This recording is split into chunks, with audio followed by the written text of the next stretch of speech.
going. So right now, the election is demented versus dementia. Tell me where we're going. You got to hope and pray that they both get knocked out of this thing. And we got two younger people in there that can put up a good election, and hopefully the Republican will win. Well, my sentiments exactly. I mean, I don't think we can take another 4 years of Biden or his crew. I don't want 4 years a weekend at Joe Biden's where he's half in formaldehyde and he's walking around like a vegetable. You don't want that. But I don't want nutcase going in there because he's nuts. But honestly, Anthony, do you see that happening? Do you think anybody can defeat that machine they have now on the Democratic side again? I know Trump did it once. What do you think? Here's what I would say to you.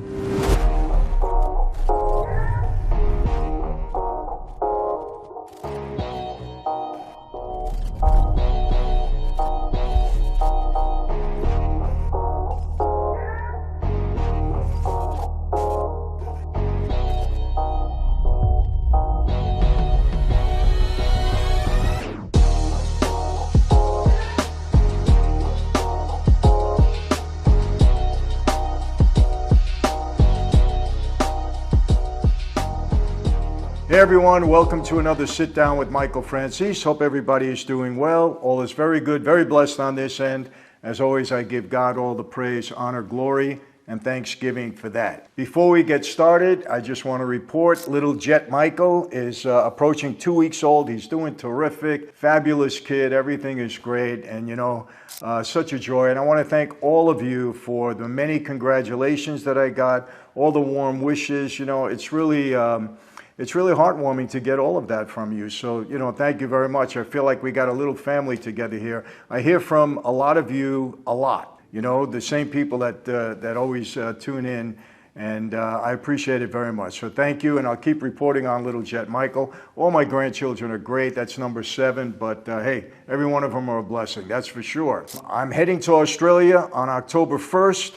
I have 2 or 3 dates there, Sydney, Melbourne. Tickets are still on sale for all of those friends of mine down under. I hope to see you. We're going to have a great time, 2 big events. Looking forward to it. I love Australia. The people are always great to me, and we're looking very much forward to that. And so that's it on the announcements for now. And I had a great meeting in Ohio for Franzese wine. I'm just going to leave it at that at this point, but some exciting news coming up for Franzese wine. And as we speak, my partner Tony Slices, he's over in Japan making some noise about slices in Japan in a good way. So just wanted to bring you up to date. Anthony Scaramucci, he is a gentleman that I've been wanting to sit down with, very, very knowledgeable. He was in finance, certainly in politics. I'm sure many of you know who he is. Fellow Italian. We actually grew up in kind of the same neighborhood in Long Island.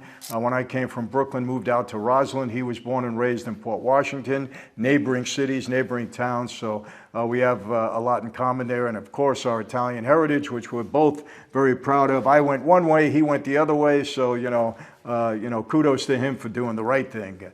But hey, I'm at a point in my life where, fortunately I've been able to straighten things out. But very, very intelligent guy. Quite honestly, I could have spoken to him all day.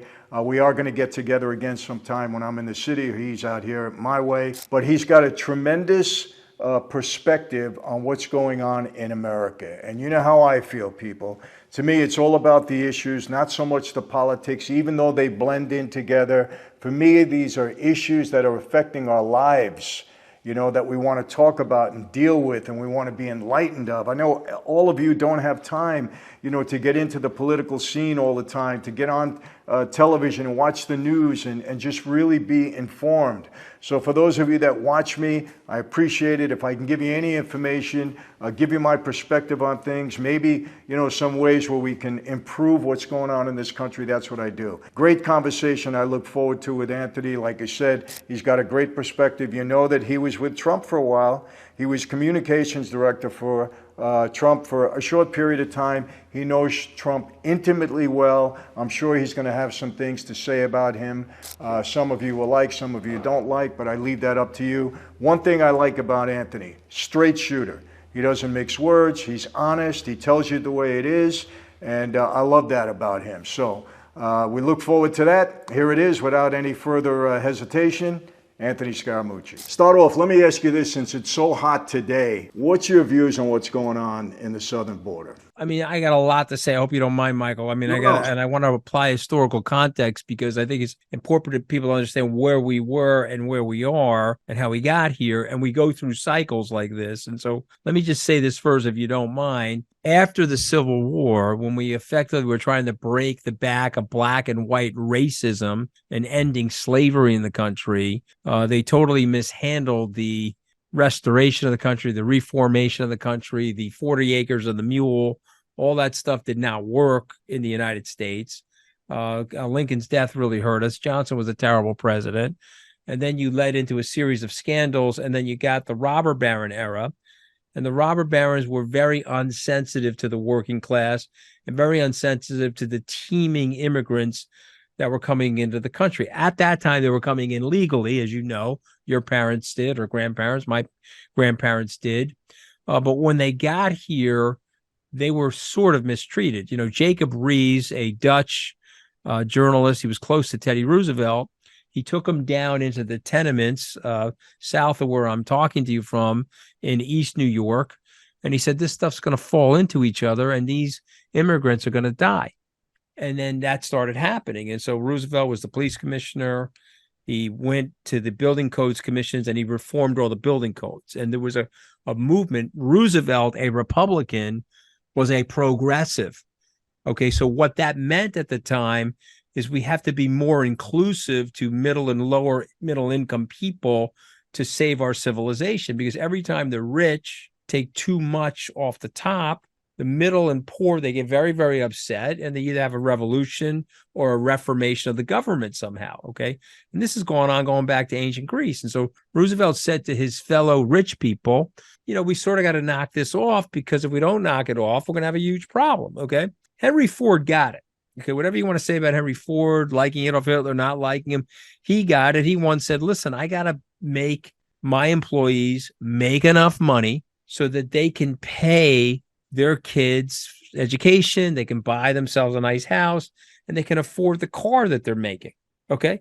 And so I don't want to be in my mansion in Dearborn, Michigan, and they're coming to attack me with tiki torches and pitchforks while I'm eating my caviar. If they got a nice house, a good immigrant story, aspirational working class family like the one you and I grew up in, they'll be fine. So he got it. And we began a process of reformation and a building of the middle class in the country. After the Second World War, one of the best things that we ever did was the GI Bill. You had Jews from Lower East Side, Italians from Brooklyn, Italians from Williamsburg. They went to college. They never thought they were going to college. Their parents never went to college. Nobody in their lives went to college, but they had the GI Bill pay for their college. You created this whole professional class of Jewish, Italian, Irish doctors, professors, whatever it was. It changed the entire dynamic of the country, and it burgeoned the middle class, okay? For whatever reason, Michael, we've decided once again, we're back in that cycle of history where the rich have lost interest in taking care of those people. So my fellow rich buddies, they are indifferent. You know, their attitude is, I'll build a barbed-wired fence around my McMansion, I'll hire my private security, and if I got to step over people in the street, no big deal. And that kills the whole dream. It kills the whole society. We went from aspirational working class people to economically desperational in about 35 years. Okay. That's how Trump got elected. Remember, I worked for him. I went to 71 campaign stops with him, and I saw that desperation. I saw those people who felt that they got left out of the system and they wanted something. So when you talk about the border, I'm trying to provide context, because if those people had jobs and they felt great about themselves, the border would not be that big of an issue, okay? But if they feel that they're coming across the border to displace them, then it becomes a very, very big issue for these people. So I'll say three quick things now that I provided this context. Number one, Roosevelt's cousin, Franklin Roosevelt, understood it the best. Our best period of time on the border is when we implemented something called a good neighbor policy. So what did Franklin Roosevelt say? He said, look, I'm going to spend money in Guatemala. I'm going to spend money in Ecuador. There will be sprinkles of money outside of the government directly to the people. We're going to build them schools. We're going to build them some factories. And we're going to create a working class environment in their home country, and we're going to provide some medicine and provide some police.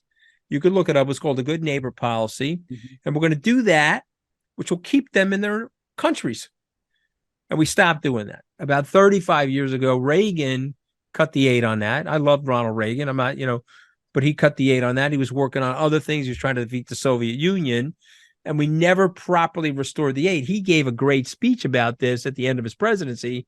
He said, we're beating the Soviets. We've got to rebuild the relationship that we had in the Latin American country, but we never did it. And so what happened is those countries got poorer and poorer.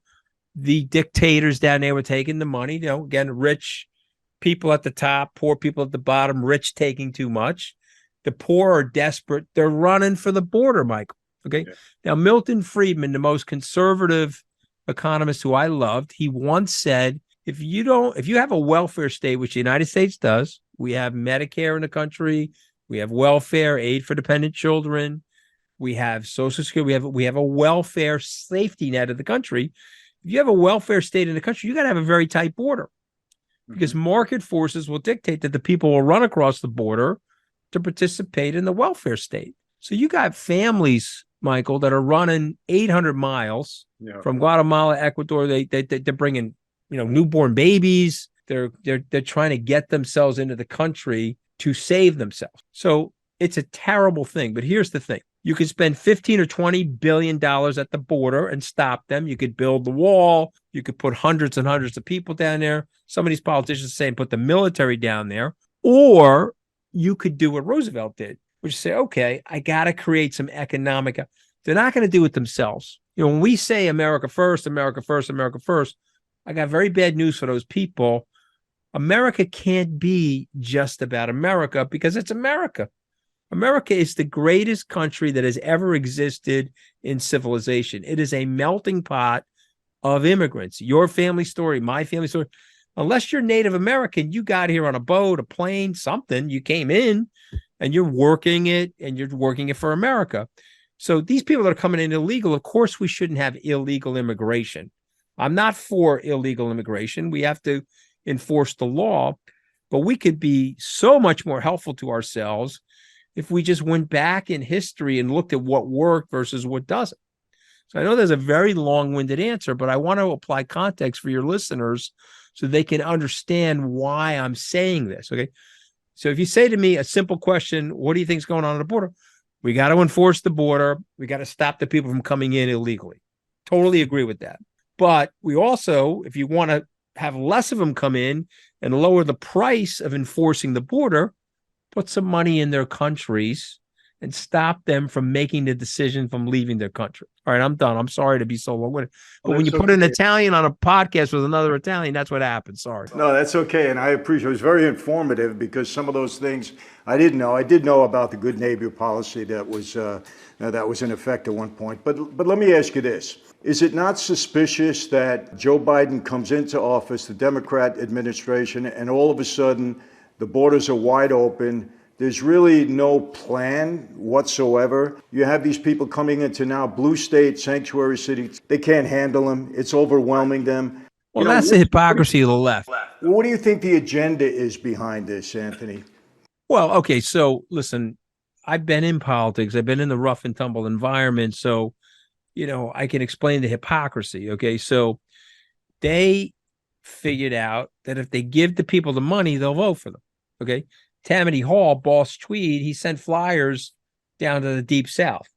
He said, are you black down here? You're homeless. You're basically getting treated like a slave anyway. We're in the process of the reconstruction of America, but you're still getting treated like a slave. You're like a tenant farmer. Come to New York. We're going to help you get shelter, clothing, and feeding. Okay. And they transformed New York. They transformed Harlem. They transformed parts of the city. And you had hundreds of thousands of African Americans come north to take advantage of the welfare state. And God bless them. They're voting with the pocketbooks. If you're abject poverty like that, of course you're going to do that. Right. And then Boss Tweed said, you know what? This used to be a red city. After the Civil War, this was a Lincoln City, Manhattan. And he changed it to a blue city.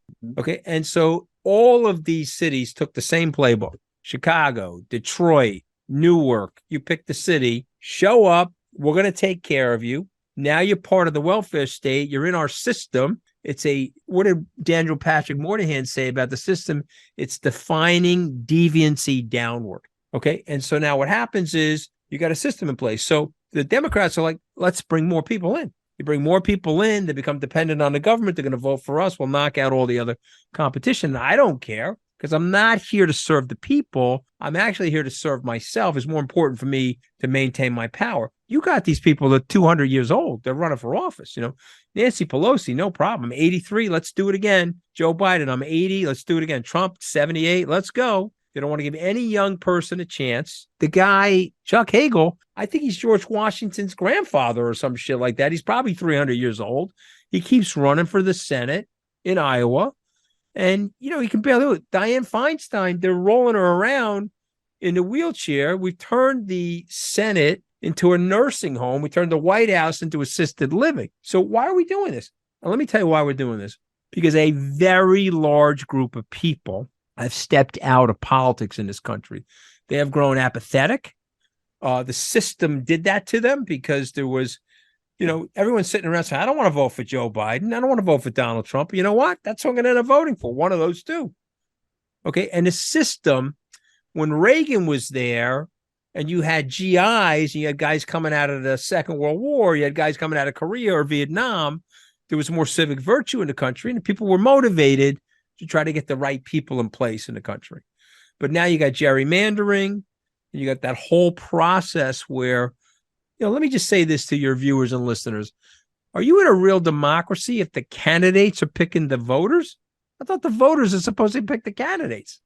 But we've run amok here. We turn these districts into jigsaw puzzle pieces as opposed to the geometric shapes that you and I would recognize from ninth grade geometry. And so we did this. It made everybody apathetic. I can't win. I can't run as a Republican in New York. I'm not going to win. They got to screen out all their enemies out of the place. They threw them all out. They brought all the immigrants in. So you say sanctuary city, sanctuary city. I'm going on the air tonight. Kathy Hochul, 2 years ago, please come, please come. I'm a virtue signaler. We're a sanctuary city. Please come, please come. They got a $4 billion immigrant problem here, illegal immigrant problem. Now she's saying, you got to go somewhere else, got to go somewhere else. So there's just tremendous hypocrisy in the whole thing. And it's not going to end until somebody can get in the system and can explain to the American people what is going on and call the other people out and then survive the attack, because these people are vicious. Okay. I was at the White House. I gave a press conference. Somebody called me a political operative. You can't talk like that from the White House. I said, you can't tell the American people the truth. They're going to knock you out of there, man. You can't talk like that. And so what do? They take a guy like Russell Brand. He's talking the truth. They're going to accuse him of the rape from 2003. We got to kill the guy. Okay. They're trying to kill Eric Adams. Okay. Eric Adams, a Democrat. They're trying to kill him because he wants to put more cops on the street. He wants to clean up the place so that the businesses won't leave. We lost 500,000 people in the state of New York over 5 years. Guys, what are you doing? You have everybody to leave? Well, yeah, we sort of do, because we'll control the place forever. So that's what's going on in San Francisco. That's what's going on in California. That's the playbook. Okay, but now it's become so overwhelming to them, they can't even handle it themselves. Well, let me tell you, you just corroborated, verified everything I've been saying. This whole issue at the border is nothing more than a scheme for the Democrats to maintain power and control by turning every state that they can blue so that these people vote for them when the time comes. Somehow they'll get a voter registration card. We know that. And they'll pad the election, and you'll never have another Republican in office. It's not a humanitarian thing on their part. They could care less. But when you say they're padding the election, you mean they're rigging the election? What do you mean by No. When I say pad, somehow, look, I already see in New York, I think Philadelphia, what they're doing now. All you have to do is get a driver's license and you automatically become, you're registered to vote. And now they're giving driver's license to illegal immigrants. You could be not a citizen and still be voting in the election. Yeah. Exactly. No, I get it. No, here's another thing. Okay. Like, this is one part about Trump, when in 2016, I'm working for the guy. He 100% thought he was losing, 100%. And he said to me on election night, he said, like, where are you going tomorrow? I'm like, what? What do you mean, where am I going? He says, well, I know where I'm going. I'm moving my plane over to JFK. I'm flying to Scotland, my new golf course. I'm going to play golf for the week. Let her have her day in the sun. He thought he was losing. That was 6 o'clock, November the 8th, 2016. And he said, and then, of course, I'm going to tell everybody the election was rigged. Okay. But he won. The son of a bitch won. Okay. So it wasn't rigged if he won, right? Because the deep state, the power, they don't want him to win. Right. So now it's 2020, the election's rigged. He had the playbook. He was going to say in 2016 that the election was. Let me tell you something, okay? We are fucked up right now. We got to really straighten ourselves out. But that process, the election process, is so decentralized, Michael. There's no fraud. Could there be some voter fraud? There's fraud in everything in our lives. Right. But there's not magnitudes of it. And he knows that. He lost that election. He lost that election because he acts like a jackass. He lost that election because he alienates people like me who are people that would naturally support him, but he's got to start attacking my wife on Twitter. What are you doing that for? I gave you $1 million of my money. I work for you. I said one thing about you on the Bill Maher show you didn't like. You're attacking my wife on Twitter. Hey, I'm an Italian guy from a neighborhood. You think I'm going to let him do that to my wife? You kidding me? I'm not going to happen. So I went right after the son of a bitch. I'm not afraid of him. Do I look like Ted Cruz? I mean, we're talking for 20 minutes. Do I act like Ted Cruz? So once he went after my wife, time for me to go to bat for my family. And I just went after the guy, torched him. But he is maladestra, in the Italian. He's gabados. He's got rocks in his head. He's not a normal guy. He's got severe mental illness.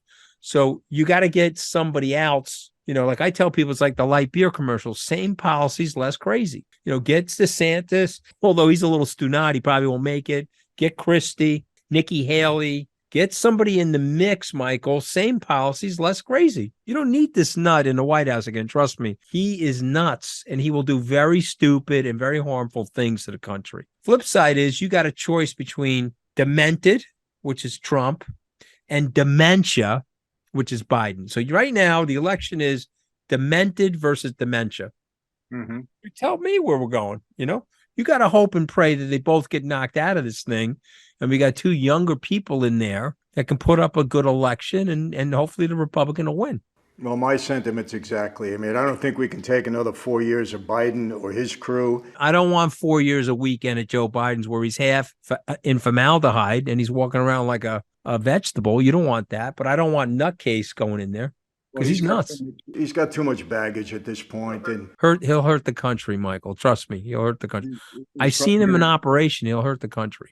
It'll probably be a revenge tour for him, and we don't need that. We need somebody to come in and straighten out the country. Remember, he can only be president for 4 more years. He can only run for 1 term. Let's get a Republican in there that can go 8 years, so we can start to clean the thing out that's happened here. But honestly, Anthony, do you see that happening? Do you think anybody can defeat that machine they have now on the Democratic side again? I know Trump did it once. What do you think? Here's what I would say to you. I think a Republican who's willing to put the effort in to be an entrepreneur and create a new market around the Republicans. Let me tell you about a voting bloc. There's 144 million of them. There's 144 million Americans. They vote the exact same way in every election, Michael. It's a very powerful voting bloc. You know what that is? The people that don't vote. The non-voter is the largest, most powerful voting bloc in the country. And 50% of the people are not voting. And you need a Republican. Maybe it's Ramaswamy. Maybe it's Christie. Maybe it's somebody. Maybe we'll lose this time and we'll have that guy next time. That is an entrepreneur that can go after that market and create a whole new market. That can go out and say, okay, here's what's wrong with the country. Here's what happened. This is how we got to be the greatest country in civilization. Here are the mistakes that we're making in policy. And oh, by the way, you haven't voted in 10 years. But here's the plan to fix it. And if you would come back into the swimming pool and vote, we can clean these people out of here. So you have 144 million people. If you're an entrepreneur, that's a new consumer marketplace for you. But these idiot Republicans are, okay, where's the playbook here? Okay, hold on. Don't say anything bad about Trump. Say this on that. Here's the same. Oh, is this the talking points from 1998 or 2000? Oh, we're going to the guys. What are you doing? They can't get out of We got to have the party look like the beautiful, colorful mosaic of the American people. We got to freshen up our ideas. I'm going to give Nikki Haley credit for something, okay? It's going to piss off all the evangelicals what I'm about to say. And I'm a Roman Catholic. I actually go to church, and I am a pro-life person. I'm Roman Catholic. I'm a practicing Catholic. But Michael, that's my choice. Okay, if you study the First Amendment, I have a freedom of religion, and I have a right to express my religion in this country. But you may have a different religion or a different view than I do. That's your choice. Okay, I can't impose my choice on you. Evangelicals go crazy. Okay, but Nikki Haley, I'll give her credit. She's like, look, we got to bring more people into the tent of the Republican Party. And I may be pro-life, but I've also recognized other people have different choices than me.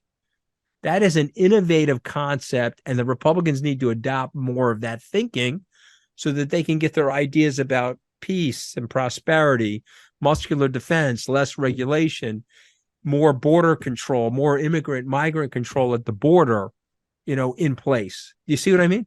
Yeah, no, I do. We have to adapt to 2023. We can't work off of the 1980 playbook. What are we doing? We got to innovate. So the answer is no, if you're telling me we don't have any innovators, but I don't believe that. I believe there's going to be a younger guy, younger woman with some spunk and charisma and magnetism that's going to come on a stage and explain to the people what's going wrong. And then the people say, you know why I didn't vote for 10 years? Because I hate all these politicians. But that woman or that man, I'm going to give that guy a shot or that woman a shot. And, we need a Margaret Thatcher. We need a Ronald Reagan. We need somebody that will generate enthusiasm for aspirational change, aspirational opportunity in the country. Yeah, and I agree to a large degree with that. And I think Nikki Haley is starting to gain people's attention. Let's put it this way. I was hoping DeSantis did a little bit better and that people would look at what he did in Florida. And because I think he'd be a good president. I think he's bold. And I don't think he can be led by the nose. People get mad at me because I said that they asked me about DeSantis. He's not going to make it. No. Okay, because, the chair that I'm sitting on, the chair you're sitting on is more charismatic than Ron DeSantis. Okay, you're going to have a better conversation with the chair. And I got to tell you, he has absolutely no charisma. You don't know how to, his ears are out here like this. If I had ears like this, I'd be making fun of my ears on a campaign. There was one night I was at an event and I said, guys, you probably don't know me, but I was 6'8" when I met Donald Trump. But I mean, look at me now. Look what the hell happened to me. You got to be able to roll with the punch. They asked Jack Kennedy, said, your father's a rich guy. Is he going to buy you this election? Jack Kennedy said, well, he's rich, but he's also very tight. I don't think he's going to spend more than $1 a vote. I got to get out there and work my ass off. And they all laughed. Yeah. Ron, he doesn't do any of that. He's like this. He's like a robot, And by the way, let me tell you something. This is not a hiring decision for the American people. This is a popularity contest. So you got to get somebody that understands policy, understands history, knows politics, how to make the sausage in Washington, but then also entertain the American people. Yeah, no, I agree with that. He's very bland in that regard. Let me. But he would probably be a good president. You're right about that. I like him as a guy, and he's got a very good track record in Florida. But this is a different league, the presidency, man. You got to get an entertainer in that job. Exactly. Let me ask you this. Why would the Democratic Party not delegate someone else and let this guy go off into the sunset? What's their fear of that? They don't want anybody to challenge him.